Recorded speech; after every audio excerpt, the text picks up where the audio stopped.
Boa noite, pessoal. Estamos ao vivo em uma live aqui no Instagram da Associação Brasileira do Déficit de Atenção, que é o Francisco Meirelles, sou voluntário da BDA e também membro do Conselho Científico. E a gente vai começar essa live convidando a Yane Kestelman, que é a presidente da Associação Brasileira do Déficit de Atenção, e o Dr. Paulo Matos, para participar dessa live com a gente. Então eu vou convidar eles aqui e a gente vai aos poucos conversando com vocês para dar início nessa live onde a gente vai falar sobre o TDAH e o envelhecimento cerebral. A gente vai falando melhor sobre esse assunto ao longo da live. Primeiro eu vou convidar eles aqui para a gente poder ir iniciando essa live de hoje. Vamos ver aqui a Yane e o Paulo para eles poderem entrar. Deixa eu ver aqui o Paulo. Vamos convidar o Paulo. Convidar para participar. E a Yane. Certo. Convidamos o Paulo e a Yane. Vamos esperar o Paulo e a Yane entrar para a gente começar a nossa live. Por enquanto, a gente quer saber de onde que vocês estão nos assistindo. Vão mandando nos comentários aí para a gente poder saber de onde vocês estão nos assistindo, enquanto o Paulo e a Yane entram na live aqui. Só vamos esperar aqui, questões técnicas, só de esperar o Paulo e a Yane entrarem na nossa live. Vamos ver aqui o que aconteceu. Convidamos o Paulo e a Yane, mas por enquanto não foi. Deixa eu ver o que aconteceu aqui. Já mandei o convite. O pessoal de São Paulo, do Rio de Janeiro, de Vila Velha do Espírito Santo, de Taubaté em São Paulo, Belém. Olha aí, o pessoal entrando aqui na live da ABDA. Parnaíba, Piauí. Ó, o Paulo, acredito que vai entrar nesse momento na live. Vamos ver aqui. Já aceitei o Paulo. Olá. Olá, Paulo. Tudo bem, Francisco? Tudo bem, Paulo? Conseguimos convidar o Paulo? Oi. Perfeito. Olá. Vocês estavam acompanhando aqui enquanto eu estava falando? Estávamos. Sim. Eu estava acompanhando. Então, vocês aqui a live, podem se apresentar. Vamos começar já conversando com o pessoal. O pessoal está falando de onde está falando. Ó. O pessoal está de Minas Gerais, Rio de Janeiro. Meu Deus. O Brasil inteiro, né? Eu queria agradecer, Francisco, por a sua apresentação, sua introdução de sempre, o seu voluntariado de sempre, o seu amor pela BDA e pela nossa causa. Francisco é muito querido, ele está aqui também representando, porque ele é psicólogo, ele é o nosso voluntário e ele é pessoa com TDAH. Então, ele sempre está aqui representando cada um de vocês que nesse momento está com a gente, nesse dia tão importante. Eu sou Yane Kestelman, aqueles que não me conhecem, sou a presidente voluntária da BDA, e a razão pela qual nós estamos nessa noite aqui em primeiro lugar, com a presença ilustre do fundador da BDA, o professor Paulo Matos, né? A maioria de vocês também conhece, o homem no mundo da lua, né? Do livro mais vendido sobre TDAH no Brasil, que cedeu os direitos do livro oficialmente para a BDA. Então, toda a receita desse livro é destinada aos nossos projetos, já que somos uma associação sem fins lucrativos, somos todos voluntários. Mas a razão pela qual estamos hoje aqui, com essa ilustre presença do Paulo, é porque estamos iniciando a comemoração, né, da Semana Nacional de Conscientização do TDAH, que foi sancionada na semana passada, né, um projeto relatado pelo deputado Fred Costa, que nos garantiu o direito de que toda semana, primeira semana de agosto, a partir de agora, o poder público, as instituições, tanto no nível federal, estadual como municipal, deverá fazer projetos, conscientização, palestras sobre o TDAH. Mais uma vitória nossa, né? A gente precisa comemorar porque estamos todos em festa. A razão, o tema de hoje que o Paulo vai falar para a gente é um tema inédito e eu acho que assim vai agregar muito conhecimento às pessoas com TDAH, aos profissionais da saúde, educação, que vai ser TDAH e envelhecimento cerebral. Na nossa divulgação, nos posts que nós divulgamos essa live de hoje, nós colocamos inclusive 2 perguntas que trariam justamente o interesse de vocês, que seria que se o envelhecimento do cérebro ao longo dos anos é diferente em quem tem TDAH e se quem tem TDAH tem mais chances de ter demência na terceira idade. Esse é um assunto importantíssimo. Ele vem, nesse momento, ao nosso encontro através de um estudo, uma pesquisa que o grupo de pesquisadores do professor Paulo está fazendo. Então, assim, é algo de extrema relevância, até porque todos nós queremos saber. Então, assim, eu queria que o Paulo se apresentasse e depois eu vou fazer algumas perguntas na medida do que ele for falando.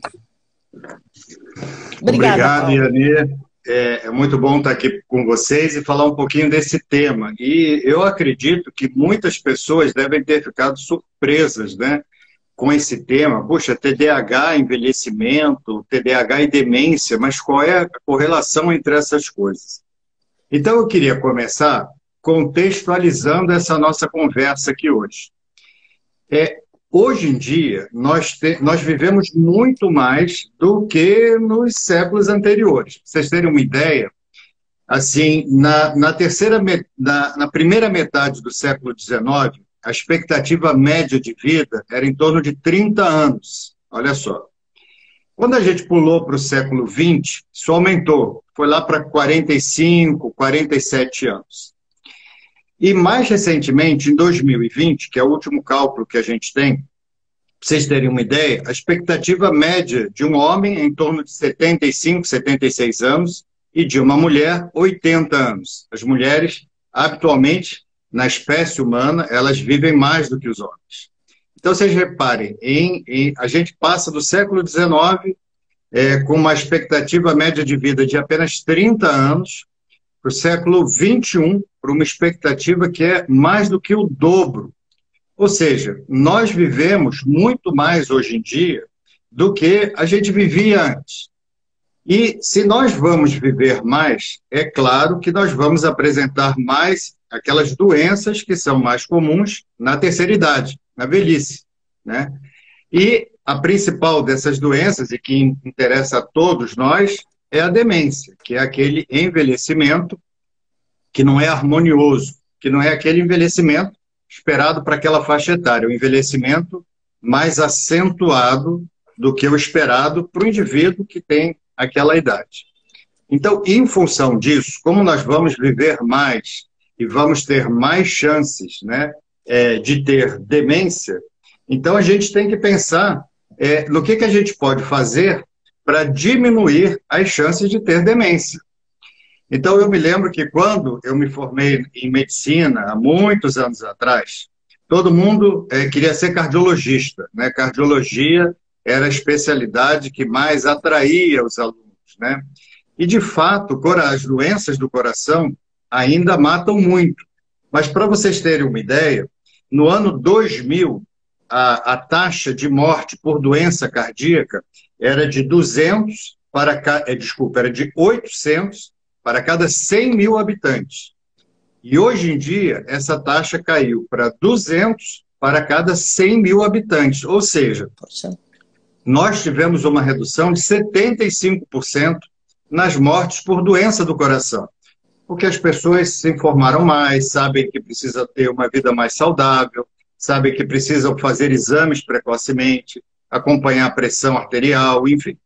Então, à medida que nós vamos controlando algumas doenças, elas passam a ser menos responsáveis por mortalidade, e aí outros fatores aparecem como fatores de risco, né?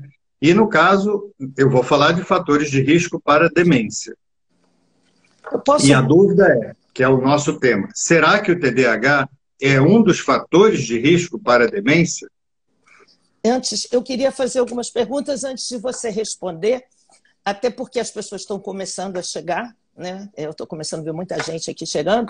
E a primeira pergunta que eu queria te fazer, Paulo, quando exatamente o TDAH passou a ser reconhecido em adultos e depois em idosos também? Porque recentemente idosos vêm sendo tratados com TDAH, né, tardiamente, e a maioria das pessoas não tem informações científicas sobre o tema. Aliás, uma pequena observação aqui, antes da resposta do Paulo.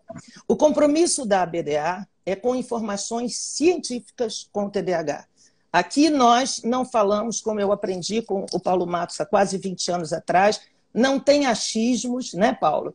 Não tem eu penso que, não tem a minha opinião pessoal, o que é absolutamente relevante quando estamos falando de outros assuntos, quando não é ciência. Ciência não tem opinião pessoal, não tem experiência pessoal. Ciência é pesquisa, é informação, é publicar e fazer revisão de pares. Ou seja, isso é importante deixar claro, porque o professor Paulo Matos vai passar informações científicas. Então, Paulo, quando exatamente ele foi reconhecido, o TDAH em adultos e idosos também?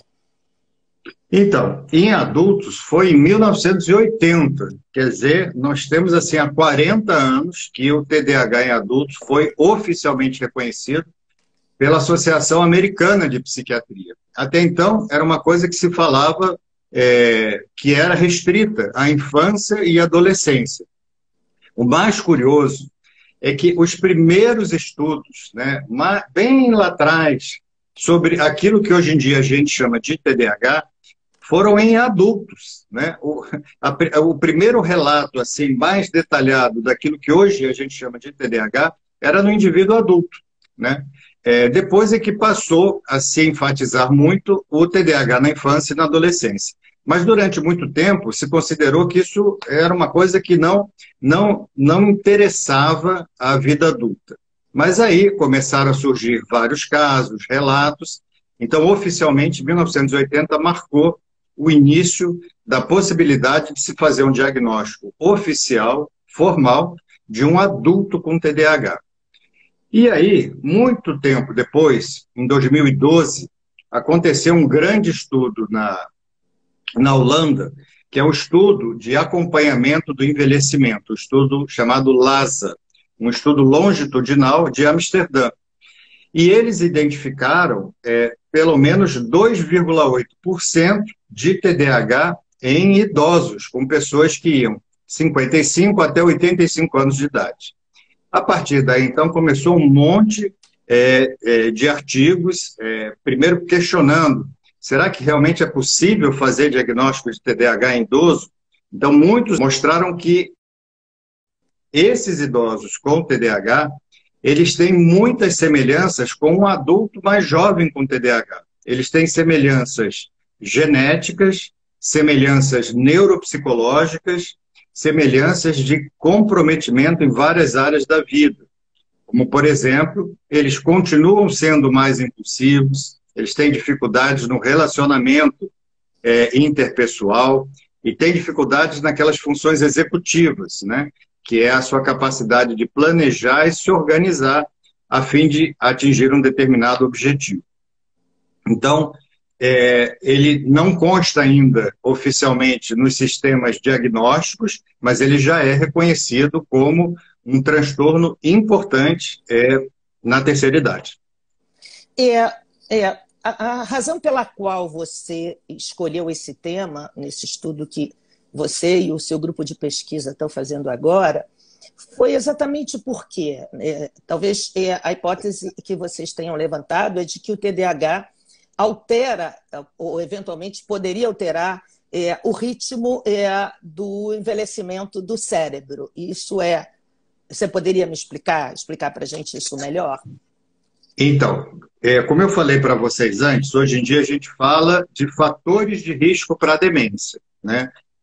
A gente pode imaginar que se todos nós aqui vivermos bastante tempo e não tivermos nenhuma doença grave aí no meio do caminho, existe uma grande chance que, à medida que nós vamos ficando mais velhos, nós vamos tendo mais chance de ter demência. É a ordem natural das coisas. Então, existem 12 fatores de risco. Eu vou falar dos outros fatores de risco primeiro para vocês entenderem isso. Então, existem 12 fatores de risco que a gente tem que controlar, porque são fatores de risco que aumentam as chances de nós termos demência. O primeiro já não dá para controlar, porque é baixa escolaridade. A gente sabe que os indivíduos que têm menor escolaridade, quer dizer, menos anos de estudo, têm mais chances de apresentar demência quando ficam mais velhos. Em segundo lugar, nós temos um que é muito pouco falado, gente, que é super importante, que é perda auditiva. A perda auditiva é relativamente comum a partir de uma certa idade, e aqueles indivíduos que têm perda auditiva não corrigida, né, por aparelhos, por prótese, eles são indivíduos que têm mais risco. Então, falei do primeiro, segundo. Terceiro, obesidade. A obesidade é um fator de risco para a demência.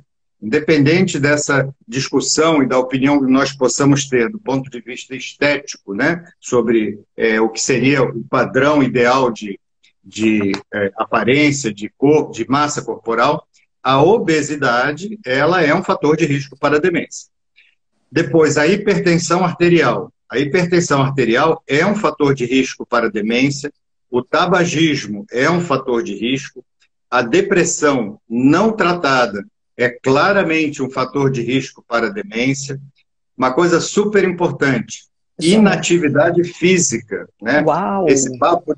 Esse papo de fazer atividade física, estar ativo, se exercitando, sempre foi conversa de cardiologista, né? E hoje em dia os psiquiatras falam mais sobre isso até do que os próprios cardiologistas. Isolamento social, olha que legal. Existem vários estudos mostrando que quando você tem menos interação com os outros indivíduos, você tem mais chances de apresentar demência. Diabetes é um fator de risco para a demência. Consumo excessivo de álcool também é. A presença de traumatismo crânioencefálico, traumatismo craniano, é um fator de risco. E, ultimamente, se trouxe um novo fator de risco, que é poluição ambiental. Já existem alguns estudos sobre isso. Então, reparem, gente, quando a gente fala de fator de risco, parece assim que... né, mas um monte de coisa que nós temos e que são muito comuns podem aumentar o risco para a demência. E quando a gente controla esses fatores, a gente diminui em 40% o nosso risco de desenvolver demência. Gente, 40% é coisa para tudo. É muita coisa. É muita coisa, então, realmente. São fatores que a gente precisa controlar. E aí surgiu a história do TDAH. Será que o TDAH poderia ser acrescentado nessa lista de 12 fatores, né? Então, começaram a surgir alguns estudos aqui e ali, mostrando que pessoas que estavam sendo atendidas por causa de um quadro de demência pareciam ter um histórico anterior de TDAH. Sim, gente, mas qualquer pessoa atendida para qualquer coisa pode ter um histórico anterior de TDAH. O TDAH não vai prevenir que você tenha problema nenhum. Pelo contrário, pode até aumentar. Então, a pergunta era essa. Poxa, será que o TDAH aumenta as chances de eu ter demência? Quer dizer, será que ele predispõe à demência ou será que ele acelera o nosso envelhecimento cerebral? Então, a gente começou a fazer, desde o ano passado, uma pesquisa no Instituto D'Or de Pesquisa e Ensino, lá no Rio de Janeiro. E é uma pesquisa que procura comparar indivíduos a partir de 55 anos de idade, de 55 até 75, indivíduos que têm TDAH, e a gente colhe uma história bem detalhada, né? E indivíduos que não têm TDAH. Eles podem ter queixas de memória, podem não ter queixas de memória. A gente sabe que TDAH normalmente já tem queixa de memória, né? Sim. Um idoso com TDAH vai ter muita queixa de memória. Mais, vai ser bem pior, aí, né? É por isso que a Ianê perguntou, mas de onde surgiu essa história? Porque nós queremos saber como é que eu faço a diferença entre um idoso que teve TDAH a vida inteira e está se queixando que a memória não está boa, e um outro sujeito que nunca teve TDAH e que também está se queixando que a memória não está boa, mas esse sujeito aqui pode estar tendo um processo degenerativo. Ele pode estar começando um quadro de demência. Sim, e aí, como é que eu vou saber? Puxa, mas é do TDAH é do envelhecimento patológico? Como é que eu vou fazer essa distinção?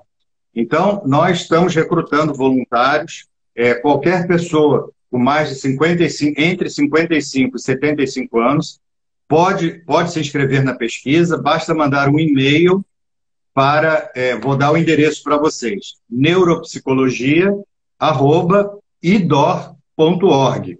IDOR é o Instituto DOR, de Pesquisa e Ensino. Então, vou Vamos repetir. repetir. Eu peço a você, Paulo, que repita devagar, né? Os comentários. Primeiro, porque a nossa audiência é de TDAH, né? Nossa, e depois esse vídeo deverá ficar gravado, ainda não sabemos, a gente vai publicar ele em vários lugares. Então, assim, a gente pede, inclusive, às pessoas que tiverem dentro dessa faixa etária que o Paulo falou, de 55, né, a 75 anos, que tiverem já um diagnóstico de TDAH, que quiserem participar da pesquisa, a gente agradece, porque isso vai trazer mais luz, né, e benefício para essas pessoas com TDAH. Se você depois puder falar como é que vai ser no final, né, qual é a contrapartida que essas pessoas recebem, enfim. Mas isso que a Ana falou é muito importante, porque os idosos com TDAH sempre foram negligenciados, porque primeiro nem se falava que existia isso. Então, o sujeito chegava lá no consultório ou no ambulatório com queixa de memória, a primeira coisa que vinha na cabeça é assim, o sujeito está começando a ter problema de memória, vai ter um quadro de demência, ou está começando um quadro de demência, né? Então, assim, sempre foi uma população que foi negligenciada, né? Foi pouco estudada. Enquanto a gente tem um monte de artigos sobre criança com TDAH, sobre adulto com TDAH, idoso com TDAH, a gente não sabe muita coisa. Então, nessa pesquisa, o que é? Toda pesquisa, gente, é absolutamente gratuita, né? Não existe pesquisa paga, não existe isso. Você não pode pagar para participar de um troço que vai ajudar as pessoas, vai ajudar a sociedade, a comunidade. Então, as pessoas vão ser entrevistadas, elas vão fazer testes neuropsicológicos, vão fazer ressonância magnética, tudo isso gratuitamente, e nós vamos acompanhar essas pessoas durante 2 anos. Então, eu vou pegar a pessoa hoje, por exemplo, em 2022, e vou pedir para ela voltar em 2024. Tendo 2022 e 2024, eu posso saber como é que foi a curva de esquecimento dela nesses 2 anos. Eu posso dizer se essa curva está muito acelerada ou não. Se essa curva está dentro do esperado, porque a gente vai envelhecendo e vai tendo uma curva de diminuição de memória e de outras coisas. A gente tem visto muito lá, Yane, indivíduos que são pais de portadores de TDAH, quer dizer, o filho tem TDAH, mas ele é pai e tem mais de 55 anos, e ele vai lá se voluntariar para a pesquisa.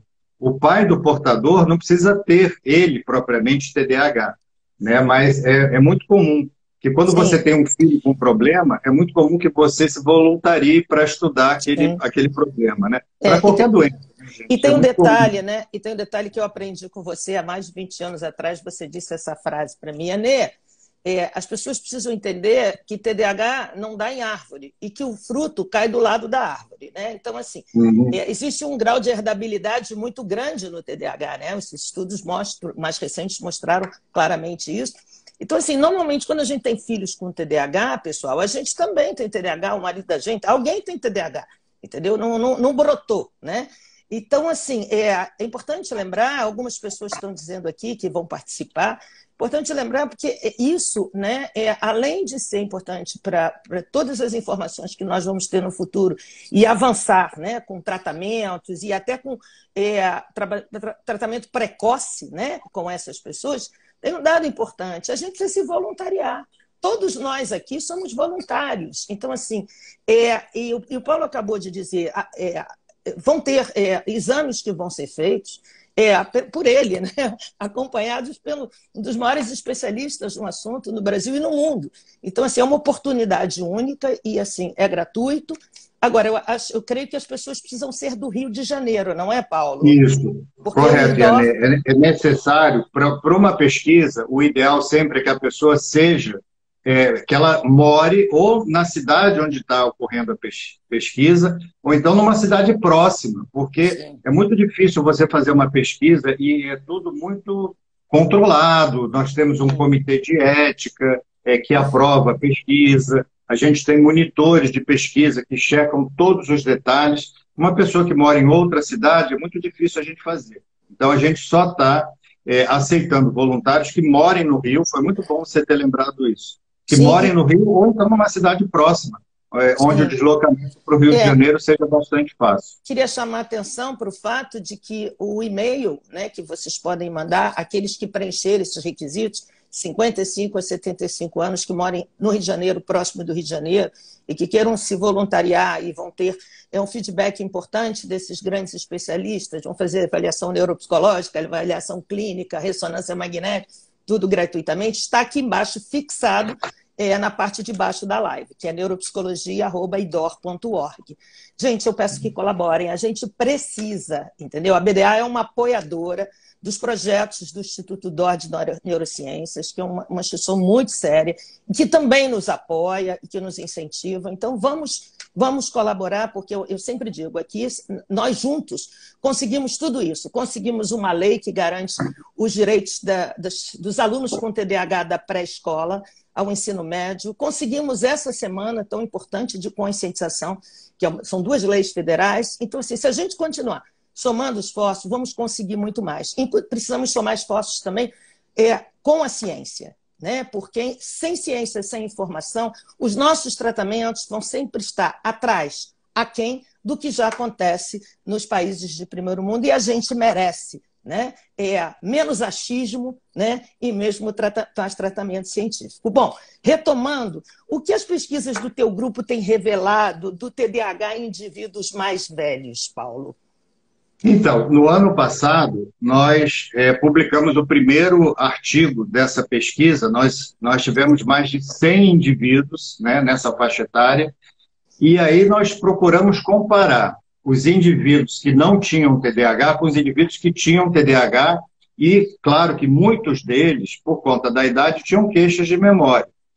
E essa é a importância da gente entender melhor isso, gente, porque se chega uma pessoa no meu consultório diz assim, não, eu tenho TDAH, eu sei que eu tenho, já me trato há muitos anos e tal, só que eu estou muito esquecido agora.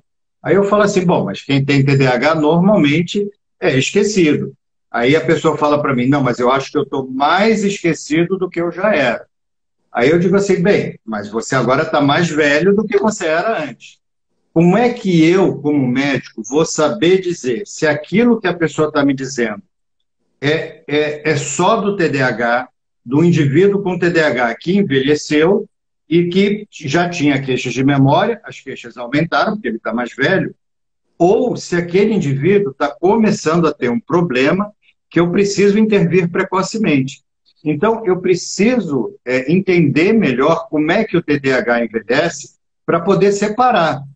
Olha, você está com esse problema de memória e tal, mas é porque você tem TDAH, já tinha problema de memória, você está mais velho, o problema aumentou. Ou, olha, mesmo tendo TDAH, esse problema que você está tendo agora está um pouco exagerado frente ao esperado. A gente vai ter que fazer outros exames para ver se tem alguma coisa acontecendo e que a gente precise tratar agora, antes que isso aumente, né?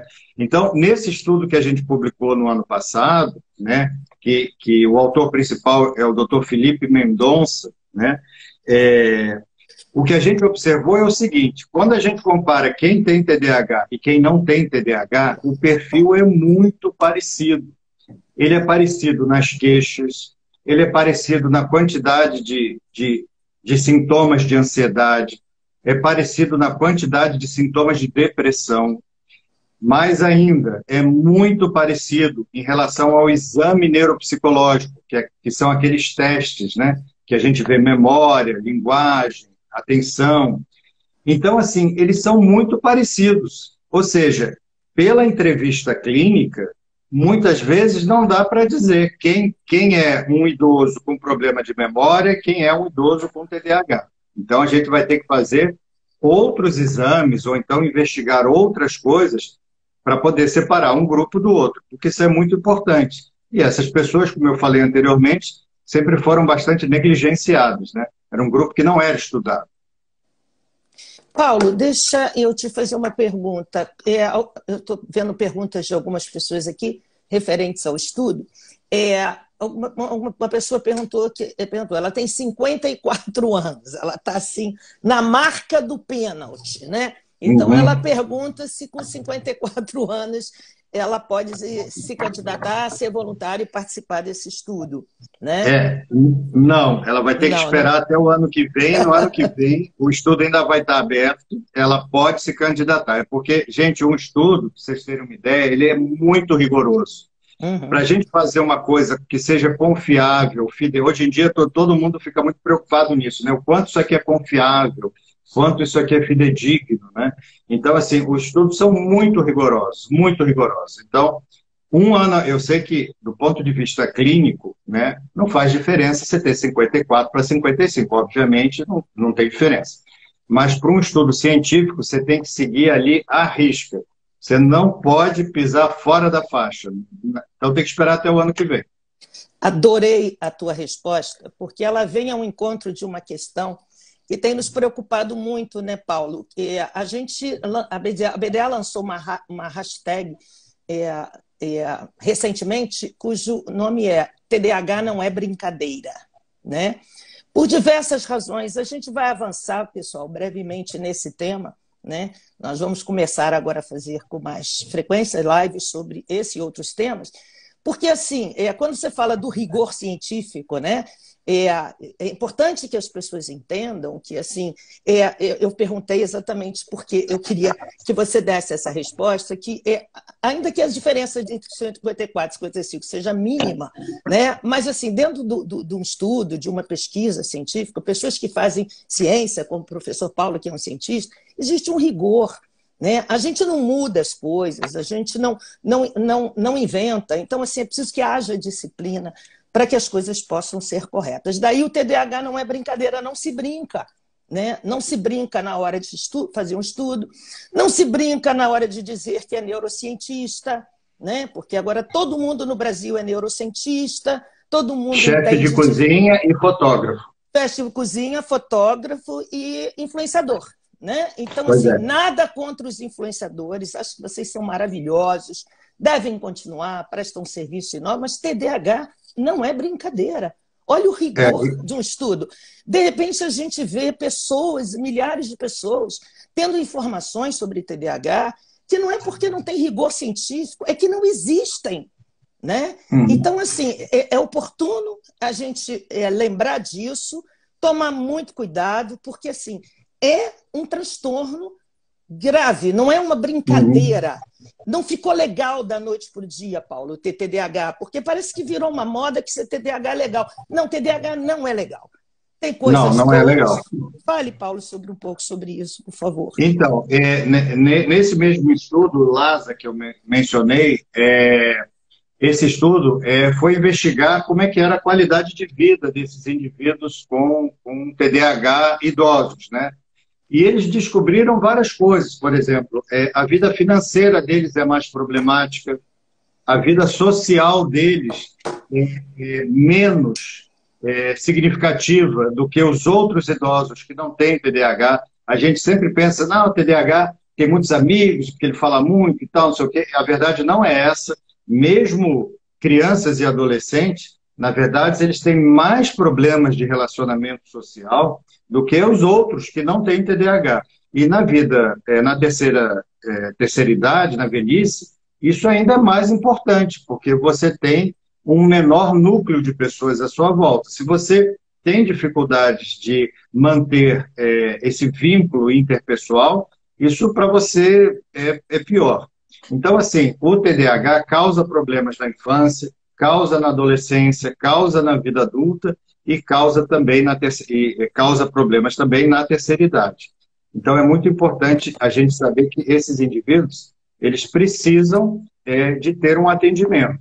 Então, a gente sabe como fazer o diagnóstico. O diagnóstico em idosos é muito semelhante ao diagnóstico em adultos, que, por sua vez, é um pouco diferente do diagnóstico em criança e adolescente. Mas o diagnóstico em adultos mais jovens é muito semelhante ao diagnóstico em idosos, né? E a gente precisa entender melhor o que essas pessoas passam, né? E de que forma seria possível ajudar esses indivíduos. Eu, como presidente voluntária dessa associação durante tantos anos, enfatizo que as pessoas com TDAH, eu sou mãe de filhos com TDAH, que foram diagnosticados pelo Paulo na infância e hoje já são adultos e estão bem. Eu tenho uma consciência muito clara de que as pessoas com TDAH têm uma capacidade, dependendo dos recursos, de superação, de ir além, de construir uma história de vida bacana, cidadã. Mas, assim, é preciso que a gente trate, né? A gente trate. Ninguém brinca com diabetes, né? Ninguém brinca com hipertensão, ninguém faz piada, ninguém glamoriza, né? Algo que pode trazer inúmeros prejuízos para a vida das pessoas. Que possamos todos enfatizar o quanto as pessoas com TDAH são criativas, são lindas, são espontâneas, mas assim, não se trata disso. Vamos cuidar. Como diz aquele vídeo da BDA, Histórias Reais, que está no nosso site, né? Assim, vamos falar sério sobre isso, caramba, como diz o Otávio Miller, né? Então, acho que é essa a proposta que a gente tem aqui hoje. Uma pessoa pergunta, Paulo, qual é o nome desse estudo sobre TDAH e envelhecimento cerebral que o teu grupo está desenvolvendo? Assim, esse o nome mesmo que a gente usa. Quando a gente cadastra, né, no comitê de ética, tem um nome específico, certinho, e tem um número, né? Toda pesquisa tem que ter uma numeração e uma inscrição no comitê de ética. Eu não sei exatamente qual é o número e qual é o nome, mas lá dentro, né, a gente se comunica, a gente fala, olha, a pesquisa de TDAH e envelhecimento. Tá? Paulo, se você pudesse, um minutinho, explicar para as pessoas, de forma breve e concisa, claro, porque senão as pessoas também não vão ficar um pouco entediadas, né? Como é que acontece, como é que se dá um estudo, via de regra, né? Porque então, a gente fala tanto em estudo, eu vejo algumas coisas na internet, assim, eu tenho a maior quantidade de estudos, eu publiquei estudos, então, assim, no momento em que todo mundo publica estudo e que todo mundo é especialista, eu queria que você explicasse para as pessoas que estão aqui, porque depois eu vou replicar esse vídeo, o que é exatamente um estudo, quem faz, como faz, então, quais são as qualificações de quem faz. Faça esse favor, por favor, Paulo. Então, esse estudo, primeiro, ele tem que ser submetido a um grupo que vai avaliar se aquilo tem sentido, como é que vai ser feito, se os requisitos éticos, né, vão ser cumpridos. E aí, se esse grupo aprova, ele vai para um comitê de ética. E aí, o comitê de ética, que é externo, não participa do estudo, ele vai dizer se aquilo está de acordo com a lei, né, porque nós temos leis que regem os estudos científicos. E aí ele autoriza que a gente faça. E a gente começa a fazer, e de tempos em tempos a gente tem que mandar um relatório para dizer como é que está indo, o que aconteceu, se houve algum problema ao longo do estudo, né? Nesse estudo não existe nenhum medicamento envolvido, né? Então não é para ter nenhum efeito colateral, nada disso. É um estudo que a gente chama de observacional. A gente avalia num ponto, avalia 2 anos depois e vê como é que foi a curva de envelhecimento dessa pessoa, com e sem TDAH, né? E a importância de ter indivíduos com e sem TDAH é para você comparar. Para qualquer estudo a gente faz isso. Câncer de mama. Eu preciso ter mulheres com câncer de mama e sem câncer de mama para poder ver as diferenças na mamografia, nos exames de sangue, enfim. É assim que a gente faz estudo, né? E a Natália Pasternak, que é uma pessoa muito importante hoje em dia, porque ela fala de ciência, é colunista do jornal o Globo, ela falou uma coisa muito legal.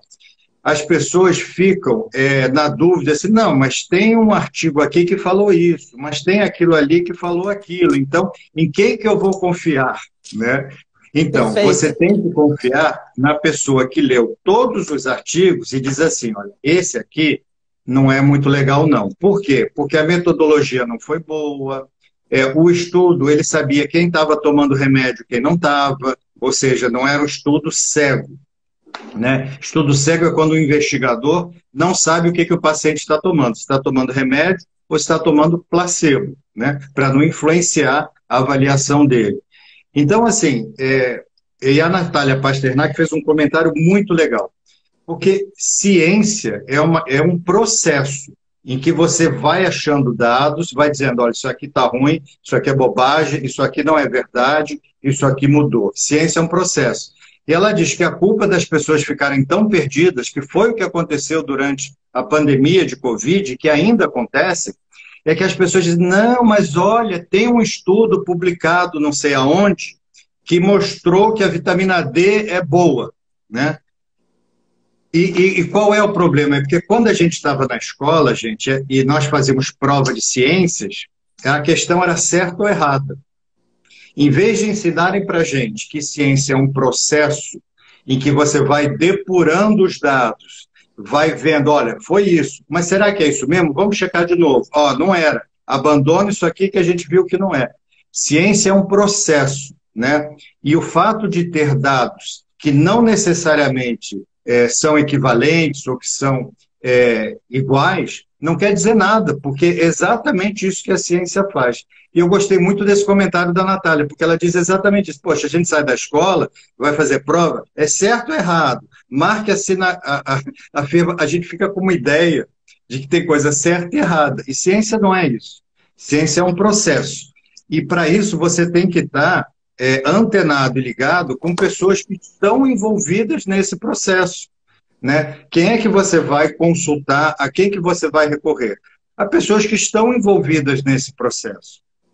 Isso é muito importante porque a internet trouxe inúmeros benefícios, mas trouxe inúmeros malefícios também. Perfeito. Dentre eles, essa multiplicidade de fontes falando as coisas mais variadas, muitas delas, inclusive, nocivas à saúde, né?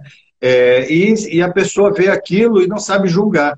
Eu tive uma experiência muito interessante, eu participei de 3 programas do Fantástico da Rede Globo, e no último programa aconteceu uma coisa muito boa. Eu gravei uma parte do programa e depois recebi um e-mail da jornalista dizendo assim, olha, doutor Paulo, tudo bem e tal, o senhor falou isso, mas eu fui procurar nos artigos científicos, né, e observei isso que está diferente do que o senhor falou.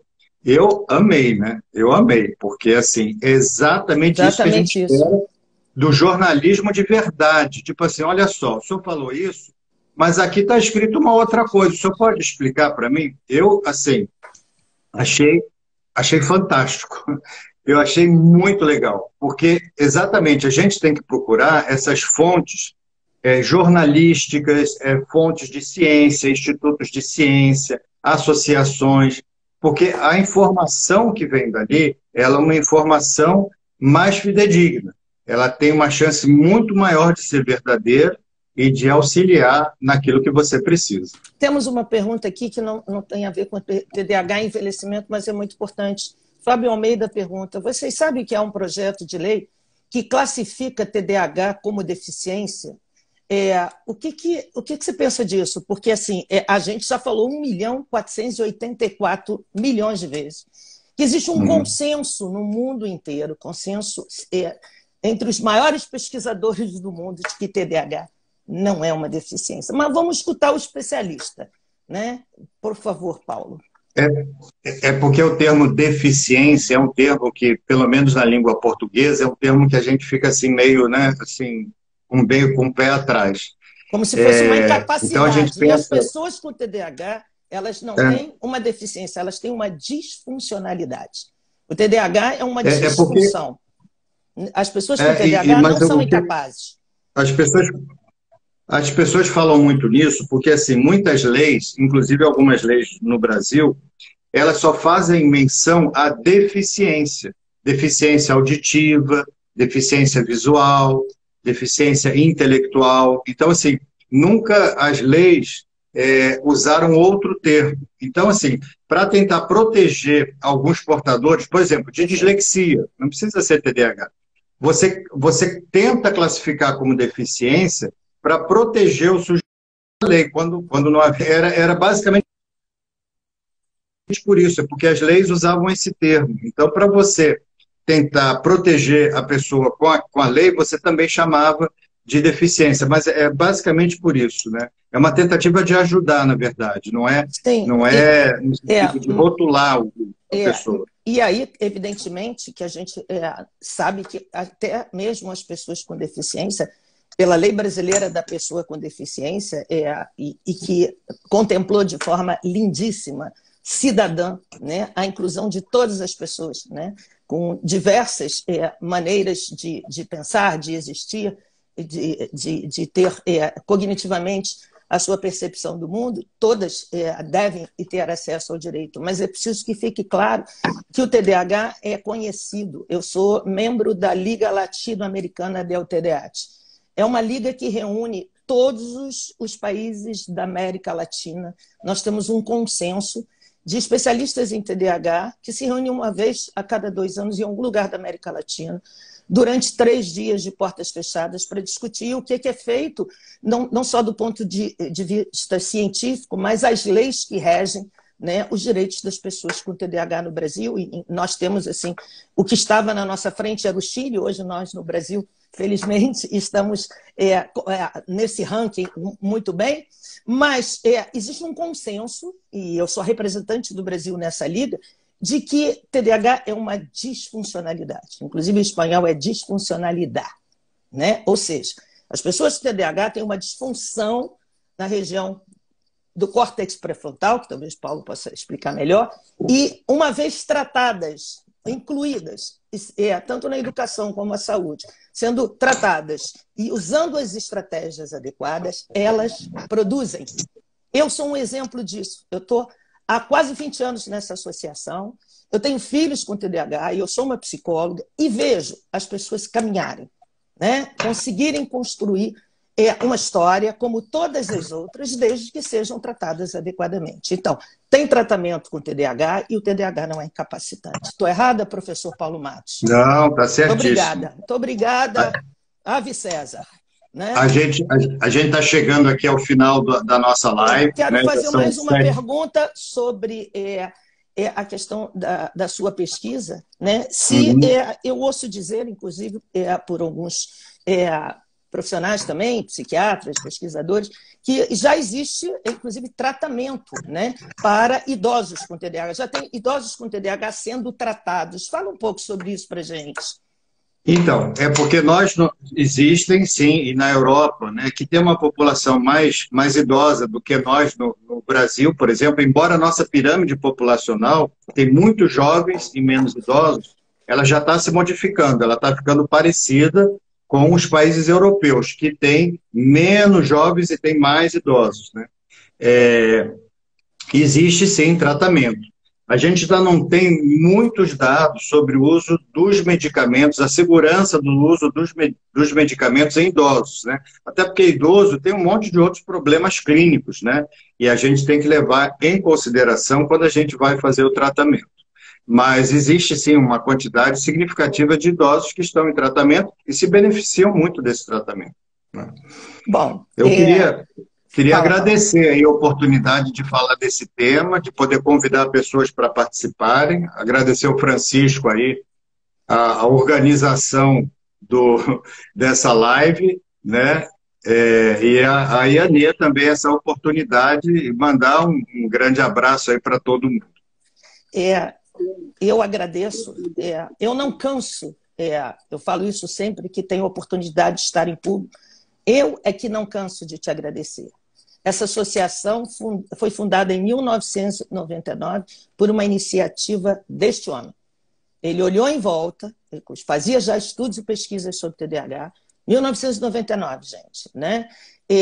E viu que Vamos parar de falar de datas, hein, por favor? Porque já coloca a gente na idade que a gente Pois tá, é, né? vamos parar com esse negócio.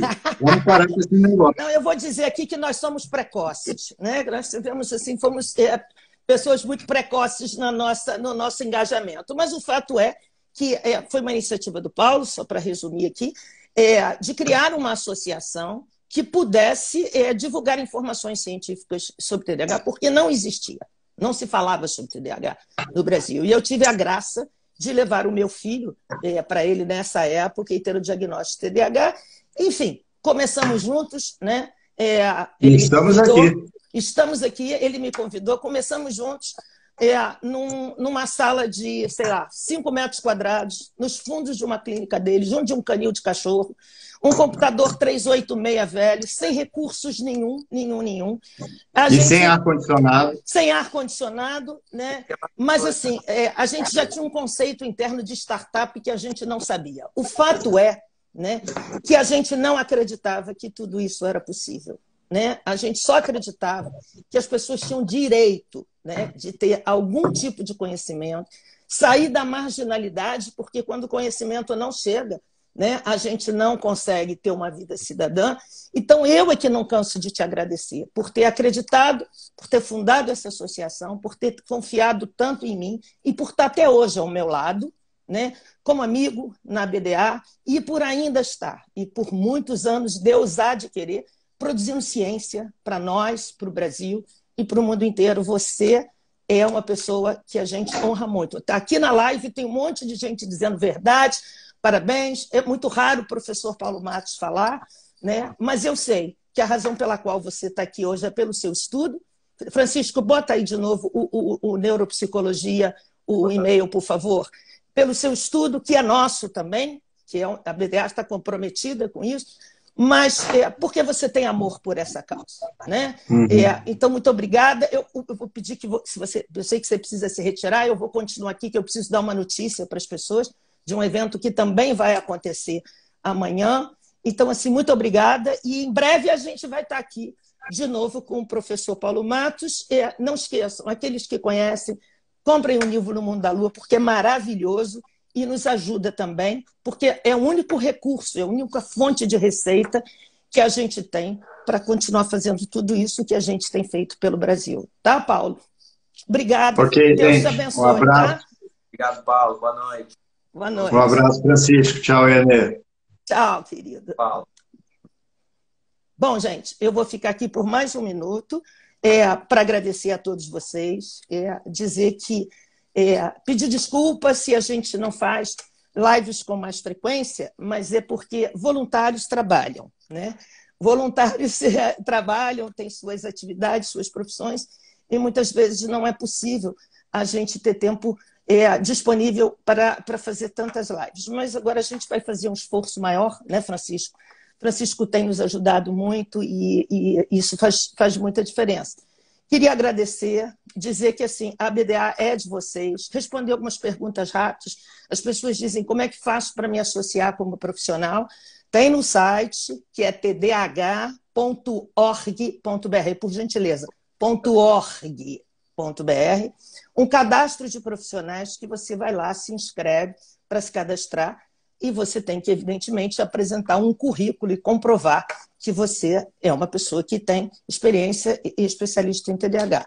A segunda coisa que eu queria falar é que amanhã, nesse mesmo horário, às 19 horas, né, no site, no Instagram, no Instagram não, através da BDA, vocês vão ter mais uma comemoração da Semana Nacional de Conscientização do TDAH. Mais adiante nós vamos postar já esse banner. Vai haver um evento lá, direto de Brasília, da Câmara dos Deputados, um evento oficial de comemoração à Semana de Conscientização do TDAH, com o relator da lei.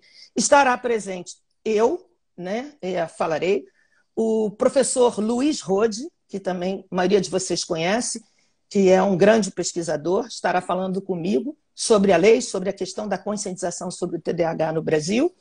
E o nosso Francisco, que está aqui em cima, né, que vai estar falando como o representante de todas as pessoas com TDAH, porque ele tem TDAH e se orgulha muito disso. O Francisco é um exemplo, né, de que o TDAH não é uma incapacidade, né, porque Francisco tem TDAH, foi diagnosticado na adolescência, né, passou por essa via crucis de que a maioria de vocês passaram e está aqui. Hoje é um psicólogo formado, atende os pacientes dele, é casado, construiu uma história. Então, é possível, né? É isso que eu quero que vocês entendam. O meu compromisso como presidente dessa associação, quase 20 anos, é dizer, é possível, sem vitimismo. Todos nós sofremos. Eu sou mãe de 2 pessoas com TDAH, sofri muito com o meu filho, Mas eu peguei essa história na minha mão e transformei. Ele teve o tratamento, ele teve tudo que ele precisava, e olha que foi dureza até eu descobrir o que era TDAH, né? Mas é possível. Então vamos seguir em frente. Amanhã às 19 horas a gente vai botar o banner, vai ser através do YouTube da Câmara dos Deputados, né? Ou pelo site da Câmara dos Deputados, lá em Brasília. Mas mais adiante, daqui a pouco, a gente vai botar isso tudo para vocês. E amanhã a gente se vê novamente, aos 19 anos, só que vai ser pelo YouTube da Câmara dos Deputados em Brasília, né? E vai ser uma cerimônia muito bonita e eu acho que a gente precisa estar presente, prestigiar, comemorar, porque leis não se fazem com brincadeiras. Leis se fazem, né, com esforço, com empreendimento, com garra, com amor e sem dinheiro envolvido. Uma causa não se vende. Pessoas que acreditam que podem transformar a vida das outras pessoas não se vende. Isto aqui é uma associação sem fins lucrativos. Nada contra quem ganha dinheiro tratando e oferecendo tratamento para as mais diversas patologias, inclusive TDAH, porque eu sou psicóloga, trabalho, atendo pessoas e também cobro. Mas não é brincadeira. TDAH não é brincadeira. E eu quero lembrar a todos aqueles que me ouvem hoje que nós vamos continuar, né? E não vamos permitir que uma única pessoa com TDAH nesse país fique sem direitos e seja enganada. Boa noite para todos, sabe? Muito amor. Francisco, não sei como te agradecer, né? Amanhã a gente se vê novamente, se Deus quiser.